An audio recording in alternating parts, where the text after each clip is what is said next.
This continues the rebuild of American Flyer's Santa Fe 360 PA unit. Before proceeding with the rebuild, which will begin with the rear motor, we're going to revisit several things. First of all, the early versions of this train, I understand, had a metal horn. Later had plastic, circa around 1950, so you might want to check yours to see if you have the metal horn. We're going to revisit the field and motor clamps, but we'll do that in just a moment, and the screws that hold them in place. And we're going to see if this train has, in either of these motors, metal versus plastic fiber thrust, metal versus plastic / fiber thrust plates. I've only run across one train that had the metal thrust plates. Now that could have been one of the early GP7s, or it may have been a previous rebuild of a 360. And we're also going to revisit, as we disassemble this, whether or not it has the large or small motor. We're going to revisit the clamps on these motors. Now this one is still the rear motor. And we're going to look at what makes these, the clamps be different, the screws different, and the chassis different. Well, let's start out with the chassis.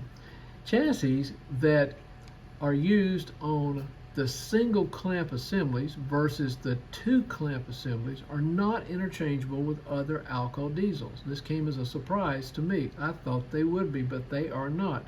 So if you take a motor off of the single clamp type of Alco diesel, it's got to go back on one unless you're willing to make the modifications. Now before we continue on, there is one modification I made to this train before we go on to rebuilding the motors. And that was right here at the top of the motor assembly. Right there. Now you may recall in an earlier video I demonstrated that the whole motor assembly was kind of swinging free, both front to back and side to side. What was happening is that an E-clip was missing right here. Now I've had that experience once before on my own train. What was suspending and supporting the entire motor structure was the solder point and the wire. Well, that's undesirable to have those as being the support points.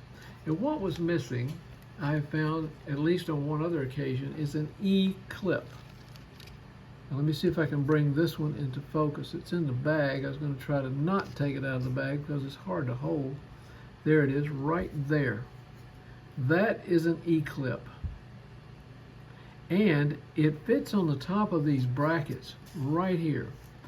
Now this is a washer, and then on top of that is the E-clip.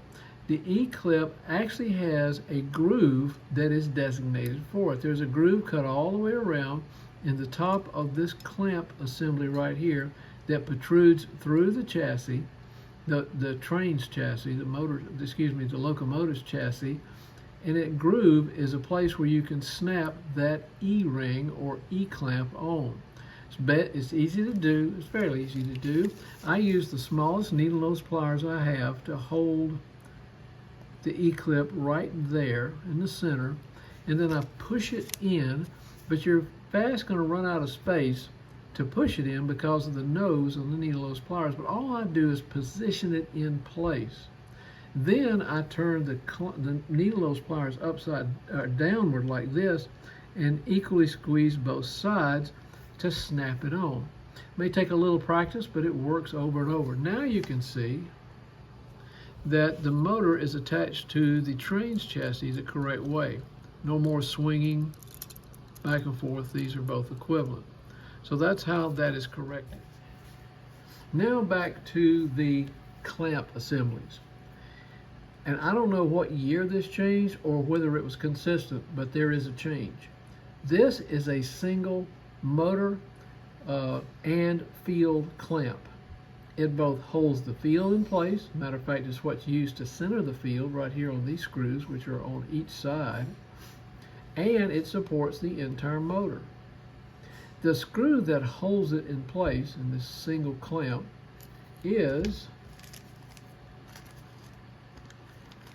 a 230B screw, as shown in this bag right there. It's one of the most useful screws on American Flyer trains. It has many uses.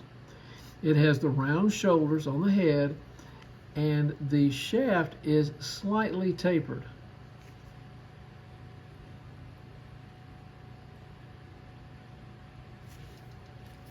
As a matter of fact, it's the same screw that holds the reverse unit in place from the bottom.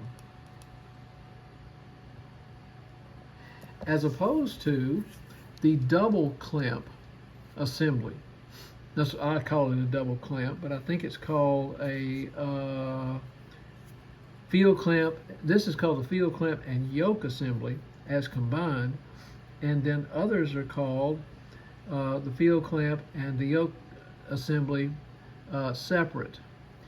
What you have on those is a clamp that looks very similar to this one, which has a single purpose, and that's to center and hold the field in place. They're the ones I prefer to work on because you got two steps to do something. You got one clamp that goes on, and you can use it to center the field. Then the clamp, which is permanently attached to the train's chassis, supports the entire structure, and is literally what you do is you slide this up into that other clamp. Now the big difference comes in the type of screw. The type of screw used there on those is the S4A06 shown here.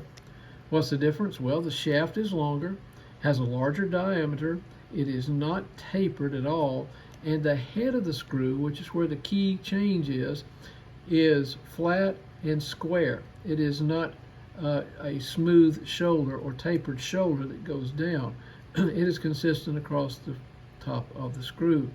And what that's used for is to clamp, to allow the other clamp to simply slide on top of this screw, and the screw head fits firmly into the clamp. Those are the ones I prefer to work on because you can do two things in two unique steps. This one, you have to do two things in the exact same step. Hold the field and get it on here. The other one, you can center the field, then put it on. These are not interchangeable, and that came as a big surprise to me, and so far I have not been able to find documentation anywhere that says there is a distinction of these chassis as between the type that are used with a single clamp assembly and those that are used with what I call the double clamp and yoke assembly.